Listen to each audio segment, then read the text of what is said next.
Graça e paz do Senhor Jesus ao teu coração.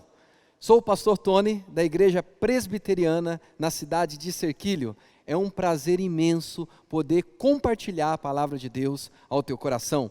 Você que nos acompanha através da gravação dessa mensagem, que o Espírito Santo fale ao teu coração, fale ao meu coração. Vivemos um momento um tanto delicado na história da humanidade, e na nossa nação não é diferente, por causa da pandemia do coronavírus. Não estamos nos reunindo como igreja local, mas não deixamos de ser igreja, onde quer que estejamos. Pois Jesus disse que onde estiverem 2 ou 3 reunidos no nome dele, ali ele se faria presente. E eu espero que você esteja reunido com a sua família em nome de Jesus. Ouça a mensagem anterior, que nós falamos um pouquinho sobre isso. O nome de Jesus, a pessoa de Jesus, que nos conecta, que nos liga. Então, meu amado, por mais que nós tenhamos uma distância física, Cristo nos uniu espiritualmente a Ele. Mas precisamos preservar a nossa união física. E nesse momento nós vamos alimentar a nossa unidade, a nossa comunhão, através da transmissão desse canal que nós temos da Igreja Presbiteriana de Serquilho. Temos olhado para o livro de Filipenses, quando o apóstolo Paulo escreve em algemas. Ele está aprisionado e está escrevendo para uma igreja que está amedrontada diante daquele tempo. Será que nós também seremos aprisionados? Será que Paulo vai morrer? Será que nós morreremos também? Nesse cenário, Paulo escreve uma carta, e para nossa surpresa, é considerada a carta magna da alegria. Se nós quisermos aprender a respeito de uma alegria que vai além de qualquer circunstância, nós temos que olhar para essa carta, essa epístola que Paulo escreveu aos Filipenses. Temos intitulado a série da nossa mensagem como Alegria Sem Máscaras. Começamos lá em fevereiro, antes do período de carnaval, em que as pessoas se preparam para poder sair às ruas e ter um momento de alegria, e muitos usam máscaras. Aproveitamos esse contexto para dizer que pior do que algumas máscaras que são usadas nesse tempo, são as máscaras que nós usamos no decorrer da vida, porque isso faz com que a gente estabeleça relacionamentos que não tem a ver com aquilo e com quem nós somos de fato. A palavra de Deus nos conclama a sermos autênticos cristãos sem máscaras. Muito bem, sem mais delongas, Filipenses capítulo 2, versículo 12. Apenas lerei um pouquinho do que nós já vimos em uma outra mensagem que você pode olhar em um dos nossos canais, quer seja no Spotify ou no Cashbox, está lá gravada essa mensagem. Mas para a gente se conectar com o restante do texto, lerei novamente do versículo 12 em diante. Capítulo 2, 12. Assim, pois, amados meus, como sempre obedecestes, não só na minha presença, porém, muito mais agora, na minha ausência, desenvolvei a vossa salvação com temor e tremor, porque Deus é quem efetua em vós, tanto querer como realizar, segundo a sua boa vontade. Atenção, versículo 14. Fazei tudo sem murmurações, nem contendas, para que vos torneis irrepreensíveis e sinceros, filhos de Deus inculpáveis, no meio de uma geração pervertida e corrupta, na qual resplandeceis como luzeiros no mundo, preservando a palavra da vida, para que no dia de Cristo eu me glorie de que não corri em vão, nem me esforcei inutilmente. Entretanto, mesmo que seja eu oferecido por libação, sobre o sacrifício e serviço da vossa fé, alegro-me, e com todos vós me congratulo. Assim vós também, pela mesma razão, alegrai-vos e congratulai-vos comigo. Vamos orar? Senhor, fale ao nosso coração através da leitura dessa palavra e da explicação. Eu reconheço a minha limitação, assim como eu descanso na tua infinitude, na tua sabedoria, na soberania do Senhor sobre as nossas vidas.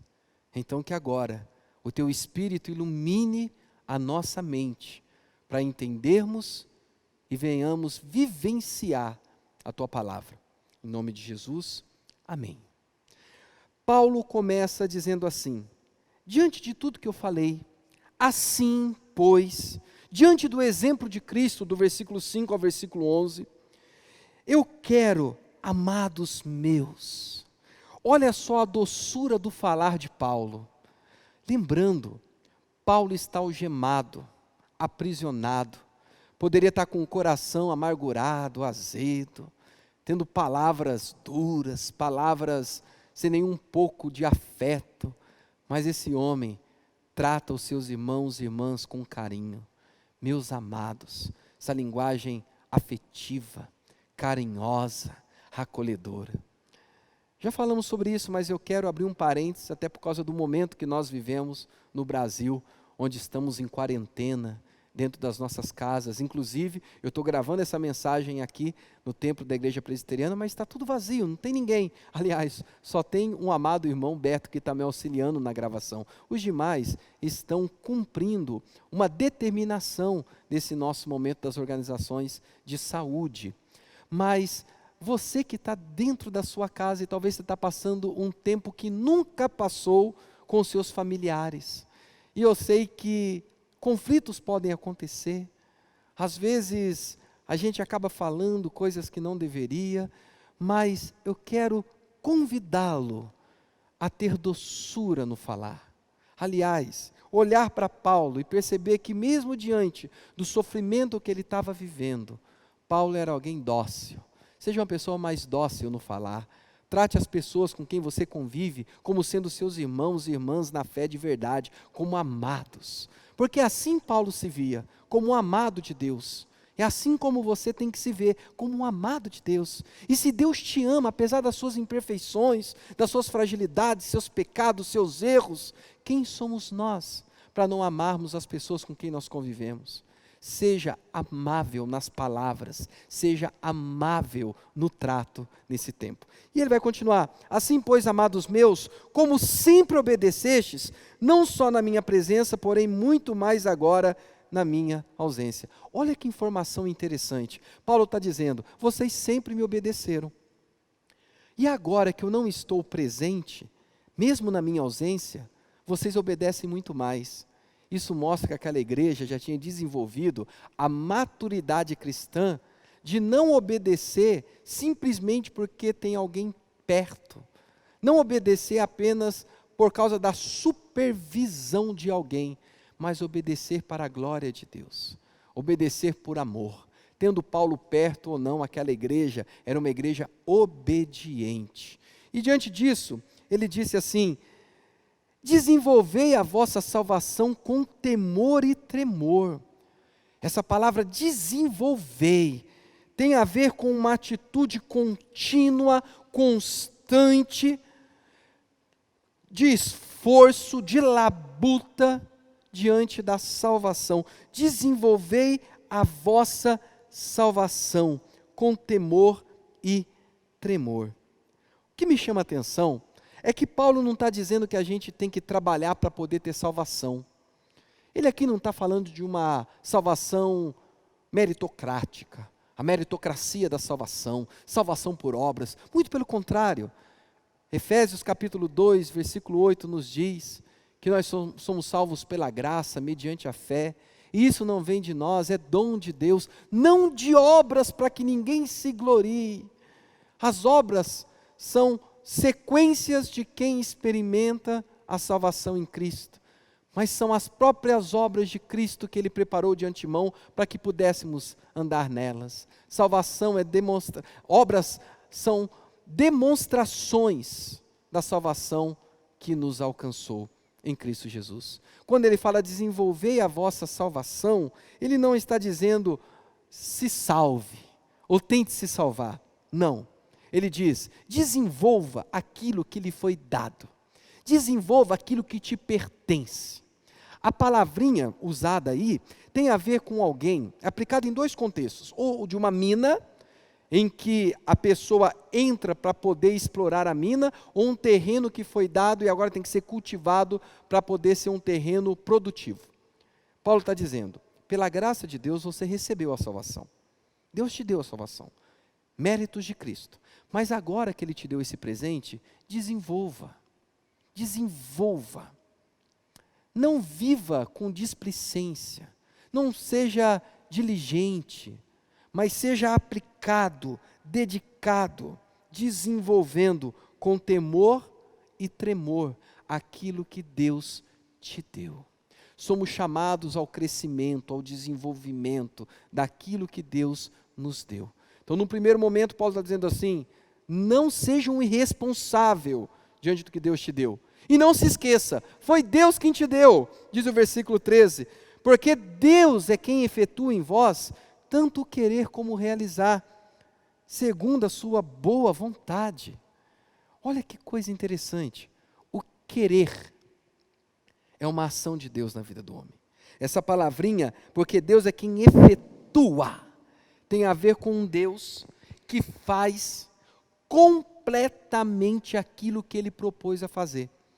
Isso ecoa com o capítulo 1, versículo 6, que diz: estou plenamente certo que aquele que começou a boa obra há de terminá-la até o dia de Cristo Jesus. Ou seja, Deus começou uma obra em você e Ele vai completar, Ele é fiel para completar. Isso é muito bom.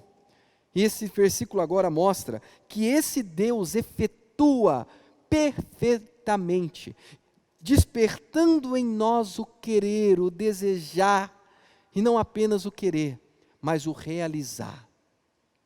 Isso é graça, isso é soberania, mas que nos chama a responsabilidade. Conversamos bastante sobre esse assunto, depois você pode acessar. Versículo 14, é o versículo que eu quero me concentrar e caminhar para o término. Versículo 14 diz assim: fazei tudo sem murmurações nem contendas. Depois eu falo um pouquinho sobre os demais versículos lidos, mas atenção para esse versículo: fazei tudo sem murmurações nem contenda. Paulo sabia muito bem que aquela igreja poderia começar a definhar se houvesse murmuração e contenda entre eles. A sua família, nesse momento de quarentena, de estarmos em casa, pode definhar. Se você começar a fazer as coisas por murmuração ou até em contenda. Paulo está dizendo: faça, mas não faça murmurando, não faça reclamando, não faça criando contenda com quem ali está. Essa palavrinha murmuração é tomada lá do Antigo Testamento, quando fala da trajetória do êxodo, da caminhada do povo hebreu do Egito até Canaã. E uma das piores marcas que aquele povo carregara era a murmuração.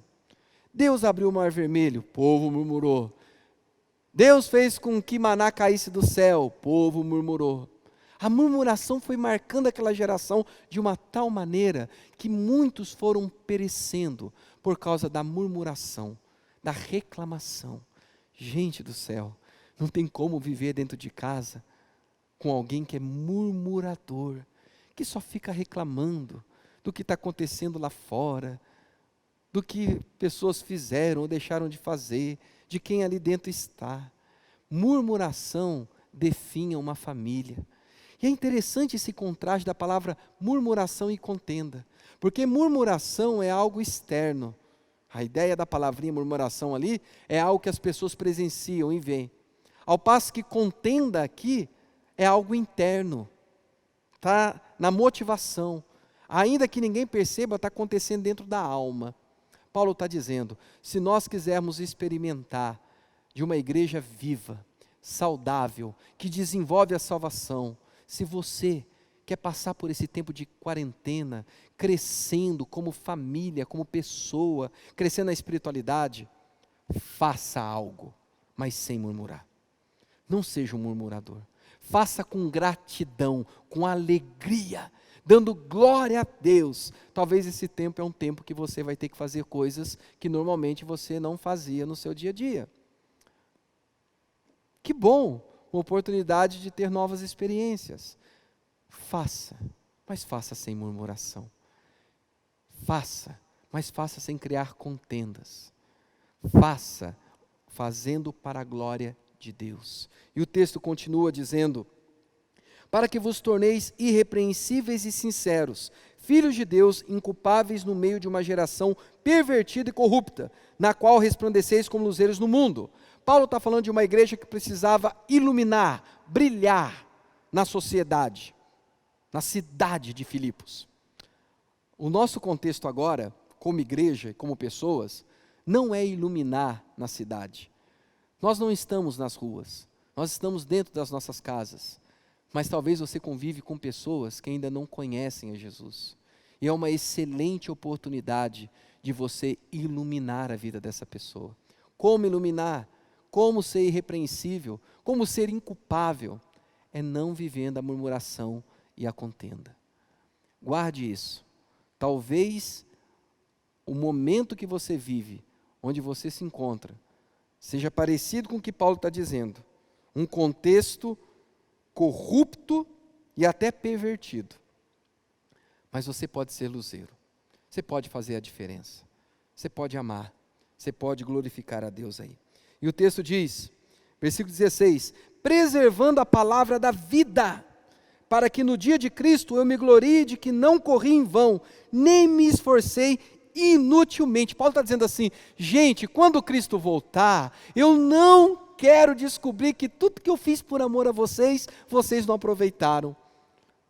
Em outras palavras, para você e para mim, preservar a palavra da vida nesse tempo, é nessa quarentena, nesse resguardo, você ter a palavra da vida, a palavra de Deus, fluindo em você, através de você, perto das pessoas que normalmente você não tem tanto tempo para estar perto. Eu não sou a favor de uma alienação, de nesse tempo você ficar só orando, ou lendo a Bíblia. É muito bom, eu acho que talvez a gente precise ir para esse extremo, né? Experimentar um pouquinho desse extremo, porque a nossa geração é muito desleixada com a palavra, com a oração, com a Bíblia. O meio evangélico hoje é feio, as pessoas não conhecem Bíblia.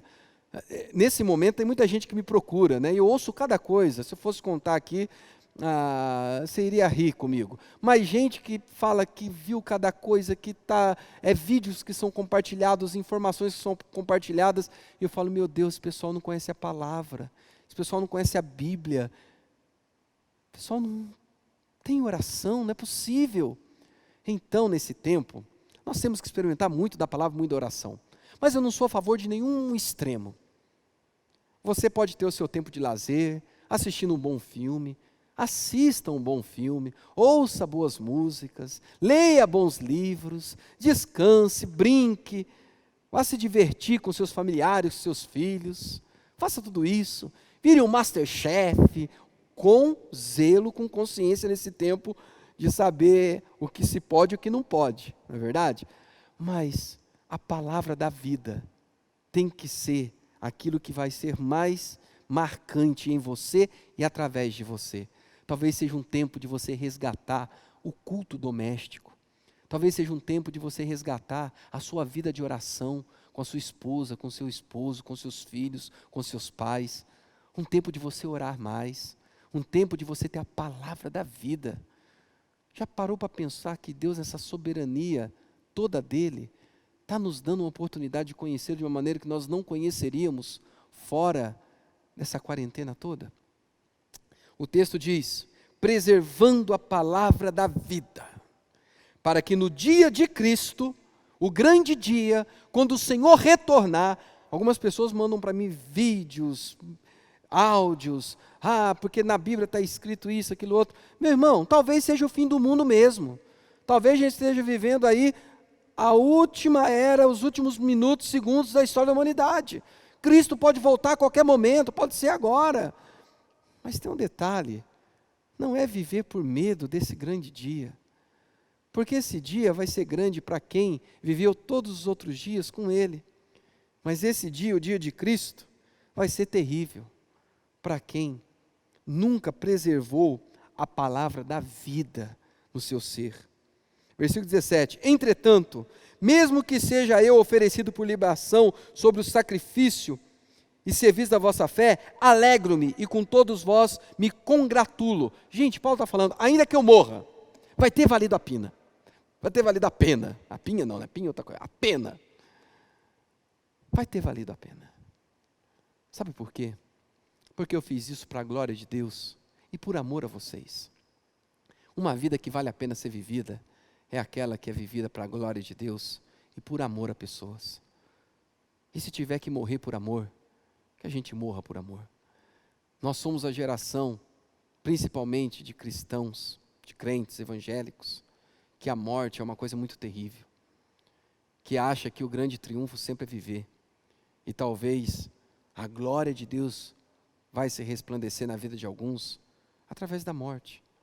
Mas aqueles que estão em Cristo, como diz Romanos capítulo 8, escrito pelo próprio apóstolo Paulo, nem a morte, nem a vida, nem anjos, nem principados, nem forças do presente, nem do porvir, nem poderes, nem altura, nem profundidade, nem qualquer outra criatura poderá nos separar do amor de Deus que está em Cristo Jesus.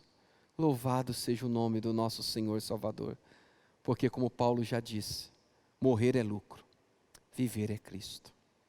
Sendo assim, ele disse, assim vós também, pela mesma razão, alegrai-vos e congratulai-vos comigo. Ser cristão é amar viver, é querer viver, mas é não temer a morte. E nesse momento de pandemia, nós temos uma oportunidade de testemunharmos que nós não temos medo de morrer e nem queremos morrer. Nós fugimos da morte, é claro, nos cuidamos e que amamos viver, mas o viver para nós é Cristo. E morrer é lucro, porque nós estaremos com Ele, como nós já vimos ainda na carta aos Filipenses, no capítulo 1. Paulo usou aquele termo, partir. Versículo 23 do capítulo 1. Ora, de um lado e outro lado estou constrangido, tendo o desejo de partir, estar com Cristo, que é incomparavelmente melhor. Ele fala que a morte é uma partida. Assim como o navegante agora tira a âncora, sobe a âncora, para que o navio vá navegar, assim é a nossa história. Quando nós morremos, nós adentramos na eternidade com Cristo, e Cristo é a nossa eternidade, Cristo é o nosso todo, Cristo é o nosso lucro. Então, meu amado, minha amada, é um tempo em que nós podemos preservar a palavra de Deus, para que sejamos luzeiros, como Cristo diz, que nós somos sal da terra e luz do mundo. Sal tem que salgar, luzeiros iluminar. Seja sal na sua casa, que conserva o sabor. Seja luz na sua casa, que ilumina o coração e a mente de pessoas que estão desesperadas. Através da internet, através de um aplicativo, seja luz na vida das pessoas. Abra um parênteses. Cuidado com as informações que você compartilha. Talvez sejam informações que ao invés de trazer paz, aqui eu não estou falando de camuflar, esconder, não é isso. Mas tem gente que parece que gosta de falar só de tragédia. Só envia vídeos e mensagens e fala de trágicas. Comunique o Evangelho, comunique a palavra, comunique essa mensagem. Deus te abençoe, em nome do Pai, do Filho e do Espírito Santo. Amém.